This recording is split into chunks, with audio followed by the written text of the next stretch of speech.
What is up, y'all? It's your girl Nick Robinson back again with the Yara Effect, and we are discussing the Love Hotel. This is episode 6, and it is titled The Love Boat. Let's get into it. So, right out the gate, we see that Gizelle is having an interesting conversation with Mitch and Theo, and Theo, who is the doctor from New York, who Gizelle seems to be interested in, he told her, he gave a statistic about interracial dating. He said black women and white men have the lowest divorce rate in America right now. She said, "Oh, really?" And why that made her respond that way is because the night before, she asked both of those men, because they are, white men, had they ever dated black women before. Mitch said he had, Theo said he had not. So the fact that he, cared enough to try to do a little bit of research on it impressed Gizelle. So, okay, which that's a statistic that I didn't even think about. We do see where interracial dating and marriage and everything is on the rise more now than ever. So, interesting fact. So as the day moves on, they get to do one-on-one dates on a boat. So as the ladies go through and choose their men, of course, Gizelle chooses Theo. Shannon chooses Earl because who else is she going to choose? Ashely chooses Ralph because she said that her and Wale have had plenty of dates and she wanted to, get to know Ralph a little more. And then Luann chooses Mark, of course, because who else is she going to choose? Okay. Well, she could have chosen James, but she wants to get to know Mark a little bit more. So here we are. Um, I feel like on the boat, everybody was having a good time except Shannon. Shannon was feeling some kind of way because Earl had his shirt open. It's like he's on a boat and he was dancing and stuff. And, I was like, don't, have fun. Let him have fun. You know what I'm saying? Like, she was just sitting there looking at him like, oh my God, his shirt is open. And it's like, now, if you guys were in a restaurant and he had his shirt open dancing, that would be cause for the facial expression and the attitude. But they're on a boat. All the other guys' shirts was either off or open. Like, I don't know. And I based off of that, she was like, I don't know if he can fit into my world. Poor Earl. He just can't win for losing, can he? I feel like if he's not sophisticated enough for her, she should let him go because he is who he is. And I don't feel like he did anything wrong in that moment because they were on the boat. And when you're on the boat, if you have a shirt on at all and you're a man, it's going to be open. So, whatever. Gizelle does make her way over to Earl.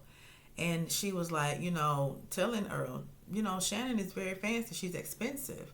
Do you think you can handle that, basically? And he was like, well, I've never dated an expensive woman before. So yeah, it's like there's a background barrier, if you will, with the two of them.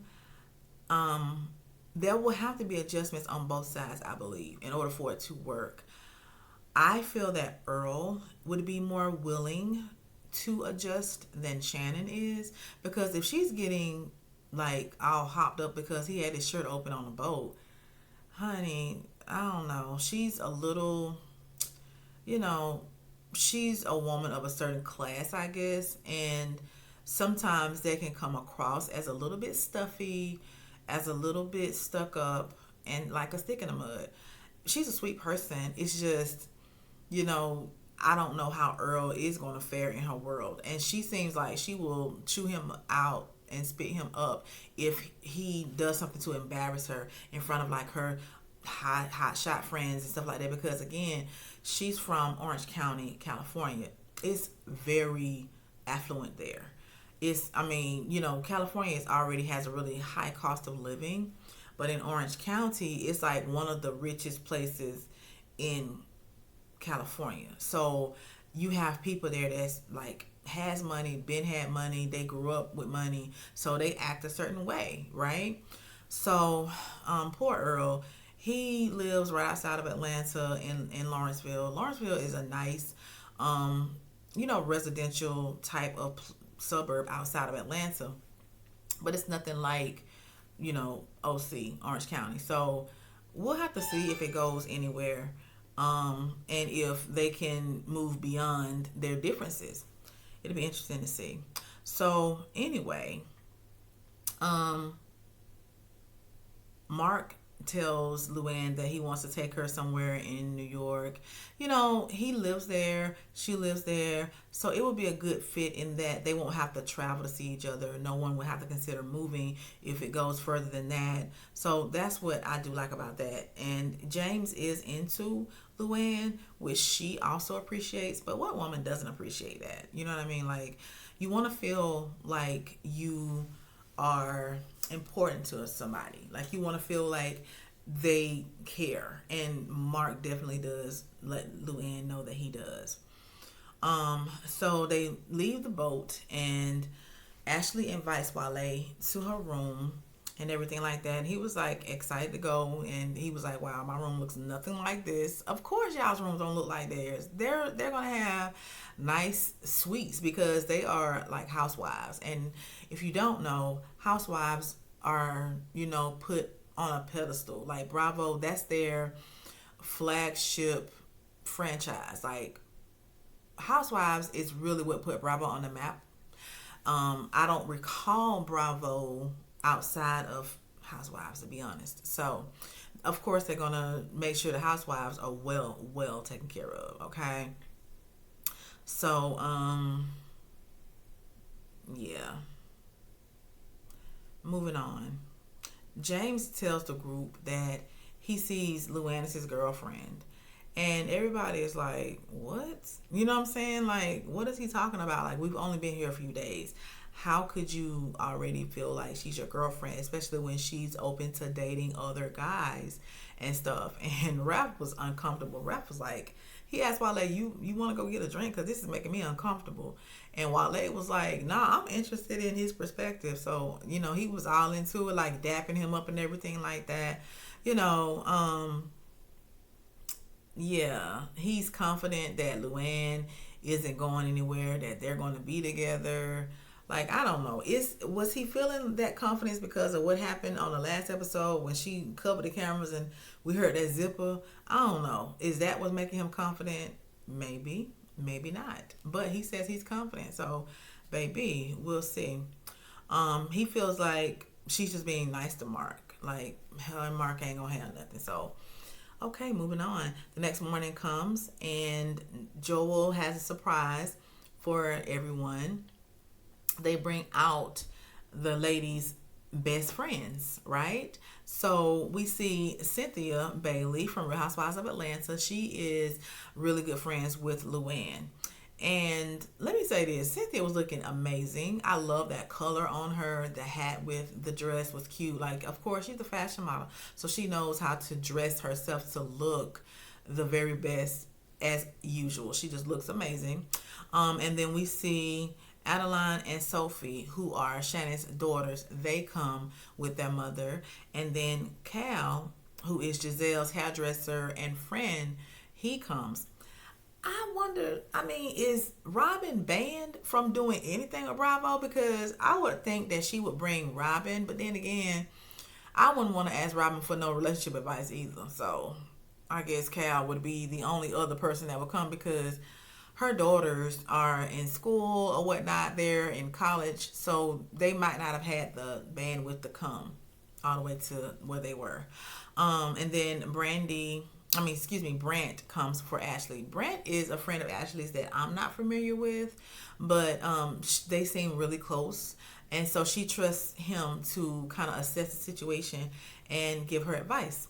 So anyway, they're going to be 2-on-1 dates.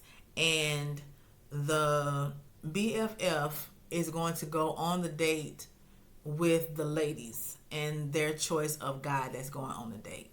So we see where they're mingling with the guys, like the BFFs are mingling and everything like that. What stood out was when Luann had her mingle session, and Mark was sitting on the couch with Cynthia, right? And then between her, were Mitch and Mark sitting on either side of Luann. So Mark was very handsy with Cynthia. I mean, he was sitting close to her. He was wrapping his arm around her. He was touching her arm that was sitting in her lap. Like, he was really handsy with her, which would have upset anybody. Cause like, okay, and of course Luann checked him on it. She was like, "Listen, don't touch my girlfriend. She's not your girlfriend. She's my girlfriend. And you touching her, in fact, don't touch her at all. Like, you're really making me mad." And so he was looking like, you know, to me initially, he looked like he was going to try to say something smart, try to get out of the situation. But then he was like, "You know what, I'm sorry, you're right." He just kind of backed up off of it because he didn't want that fight with Luann. Because Luann was like about to get into his behind. And she said, "Sometimes you have to check a man." And so, yeah, you being checked. That's why I like Luann. Luann is just upfront. She real. She's raw. She felt how she felt. She said what she said. And that was what it was. So if Mark didn't know, if James didn't know, he wasn't going on a 2-on-1 because you already all up on my friend. And see, you know what? Sometimes guys do that for real. Like, you know, it's been situations where, like, the friend, like a girlfriend of mine, man, is like coming on to me, you know what I'm saying, or something like that, and it's very uncomfortable. Cynthia, you could tell she was very uncomfortable, but I think that Cynthia was like trying not to make it more obvious. Like, she was like very still. She was just like trying to ignore it. And then Luann was like, "Okay, stop it," because she tried to give him a chance to like correct himself, and when he did, she just laid into him. So kudos to Luann. She ain't taking no mess, and I love it. Okay, so Joel pulls them back together, and Cynthia chooses Mark to go on a date because that the BFF has to choose the date that they're gonna, have. And Cynthia chooses Mark. Brant chooses Ralph because he was talking to Ralph and Wale, and he asked their ages and stuff like that, and he knows that Ashely likes the daddies. So yeah, he knows that Wale and Ashely have had a lot of dates. So once again, Ralph gets a shot at having a date. Let's see. Cal chooses Phil, and then Sophie chooses Earl. Okay, so they have these dates, and what's going to be going on the dates is like Ashely date is going to be about a mixology class, making drinks and stuff like that. Gizelle is doing a pastry class. Shannon is doing a guacamole class, and Luann is doing a paella class. So Ashely was a bartender, and so mixing these drinks is nothing for her. They made what looks like a margarita with passion fruit. It looked so good, and they said it was good. Gizelle and her team are making tres leches cake, which that tres leches means 3 milks. And if you've never had a tres leches slice of cake, it's really good. But it's moist. Like, it's kind of like the cake is sitting in milk, if you will, and it's like the cake soaks up the milk, but it's really good. Anytime I see tres leches on a menu, I'm going to get it because it's really good, and it's not too sweet though. Like, that's what's odd about it, because it has 3 milks, but it's not too sweet. So I like that. Let's see. We have Shannon and her daughters with Earl, and they're out making guacamole, and for some reason there's like edible crickets at the table, which I don't know if they go in the guacamole there or if it's just kind of like a side thing. But one of her daughters, I think Adeline, tried a cricket, and so did Earl. And in my mind, I'm thinking, "Oh, Earl, you just not racking up any points when it comes to the etiquette for Shannon." Like, Shannon was like, "Oh, I'm not eating that," and her daughter Sophie was like, "Absolutely not." But again, I encourage him to be himself, because he has to be honest with who he is, because that'll give Shannon more of an idea as to if she can live with him or not. The way it's looking, I don't know that can happen. I mean, because me personally, I wouldn't have tried the crickets either, because I'm just not into eating insects. But at the same time, it's kind of like, if you're one of those people that like new experiences and trying things that you probably would never, get to try, then that was your moment. And so, he took it. And it is what it is with that. So let's see. With Mark and Cynthia and Luann, they are having a seafood paella, and it's rice with the seafood in it. It's kind of like subbing pasta for rice. And they have this very sharp knife, and Mark is using the knife all wrong. And of course, he cuts himself because he's using it all wrong. And he gets patched up by Luann. Luann is a nurse, so she knows exactly what to do. And they move forward. And, it looked really good. Like, I really would love to try some of the food there because it just looks so good and fresh. And let's see. Phil. Let's talk about Phil. He talks about his journey and growing into being vulnerable and being more communicative. Like he was saying when he was younger, because he's an Aquarius, and if you know anything about Aquarius, is they sometimes need their own space, right? So he said that in the past he would just leave and be gone for like a week because he wants time to himself and not really communicate that, hey, it's nothing wrong. I need time. And Gizelle was like, oh Lord, she doesn't like that.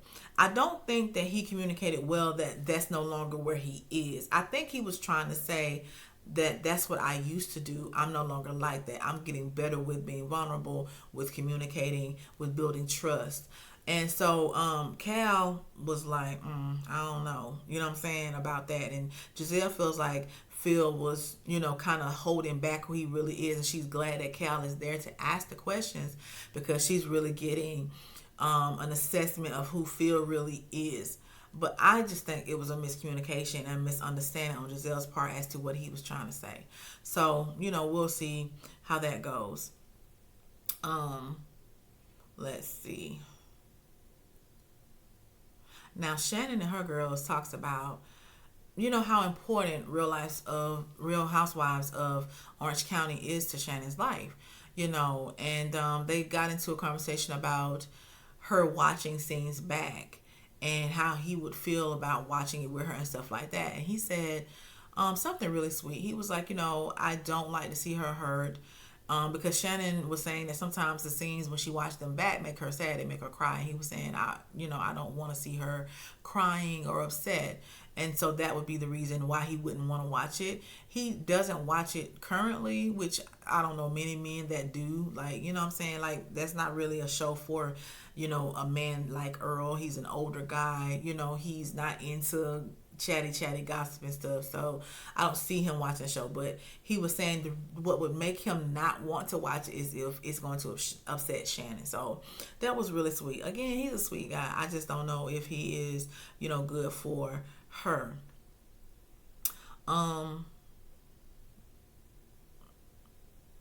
Mark, let's get to him. He doesn't seem to be that expressive. He does say to Cynthia that he does like Luann, but again, he's kind of reserved, it seems, which, let's think about it, y'all. They only been there a few days. It's not like they've been dating a couple of months. This is kind of like dating on the fast track. You have Mark, who is a little bit more reserved and trying to feel the situation out more, and then you have James, who's on a complete opposite end of the spectrum of that, and saying, oh, well, yeah, she's my girlfriend and I'm falling in love with her. And then everybody's like, red flag, honey, because this is too much, okay? When it comes to quick moving relationships, it really, in my opinion, depends on the intention of the person. Because sometimes the intention of a person is that they were already open for love. They were already open to, that. So them falling in love quickly isn't such a stretch.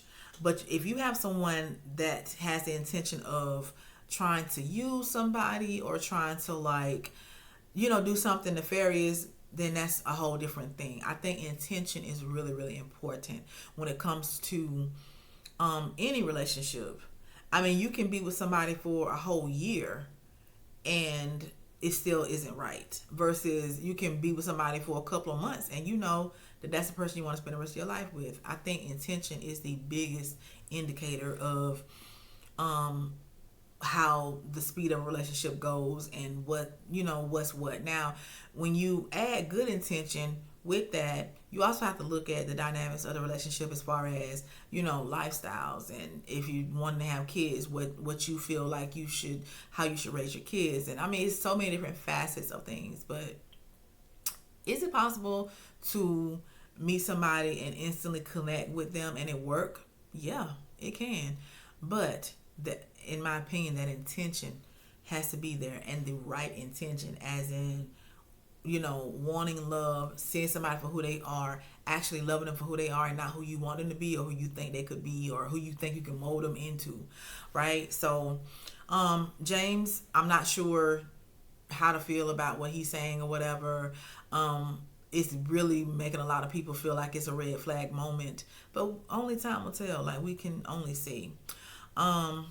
Moving on into Ralph, he did open up about some issues he has as far as like his ADHD and his dyslexia and his OCD.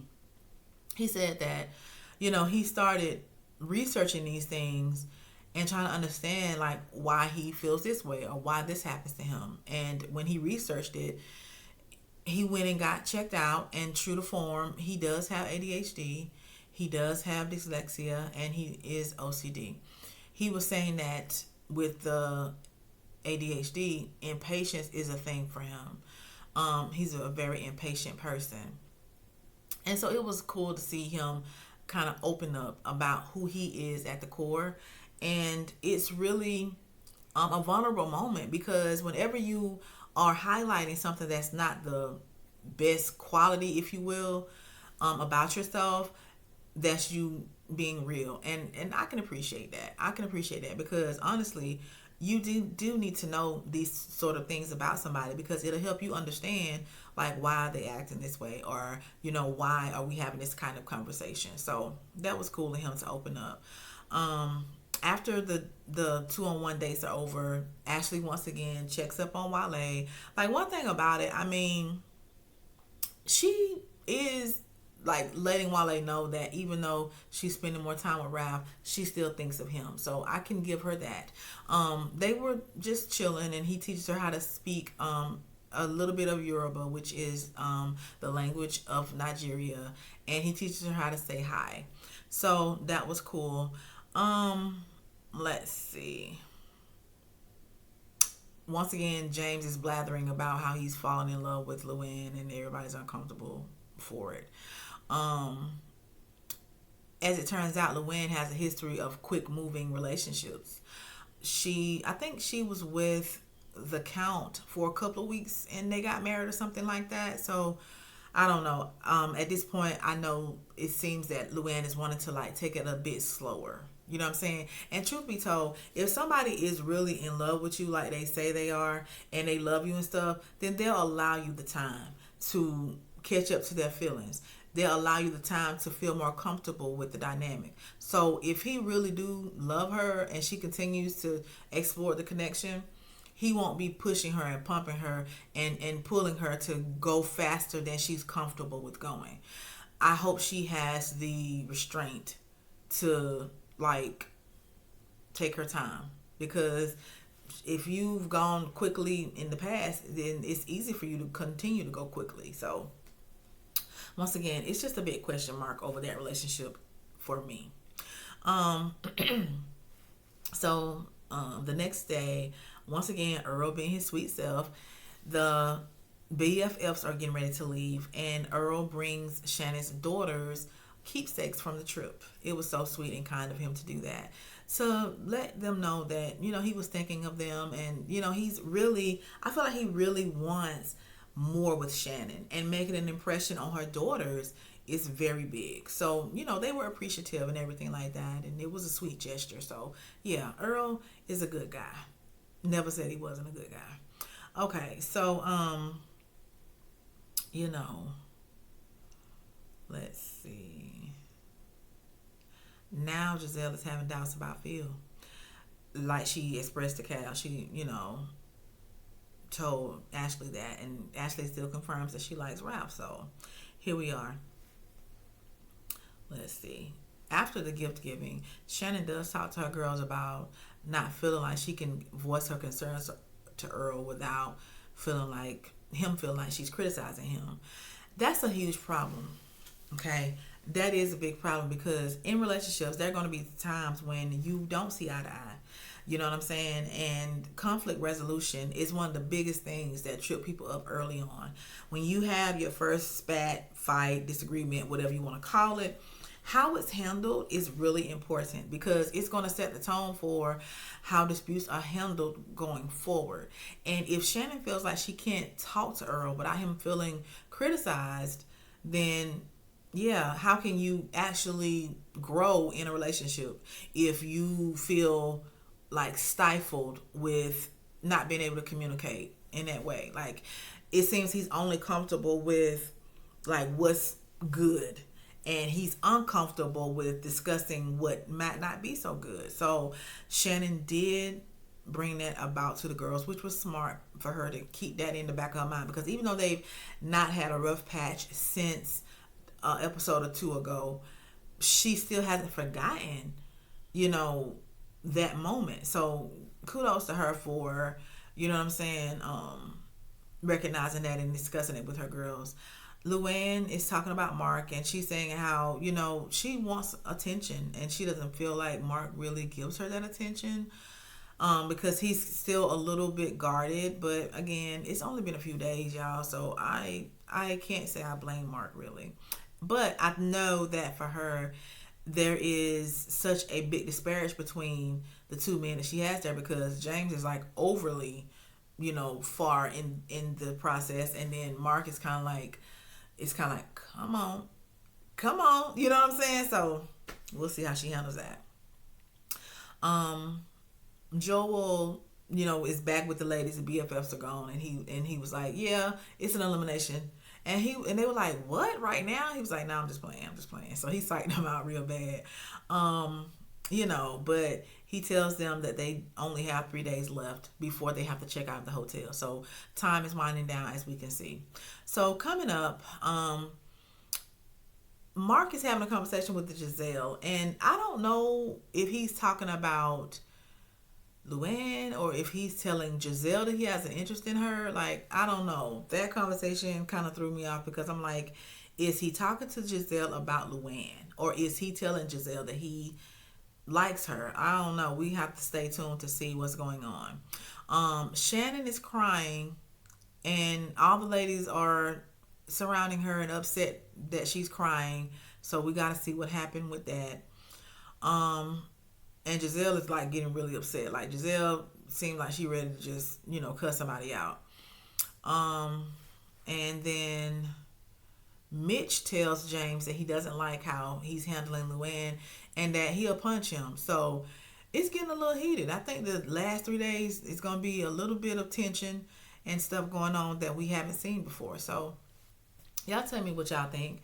Are y'all liking the show? I am. I think it's cute, but I think it's so condensed and it's so compact that it will be hard to really form a relationship. I think you're making connections that you can see would be relationships after you leave the Love Hotel. But as far as, I would not recommend anybody leaving there stating that they're in a relationship. I think the connections need to be made, and the decision needs to be made whether or not you're going to continue the connection outside of the Love Hotel, or if you're just going to say, okay, it was nice knowing you, I wish you well.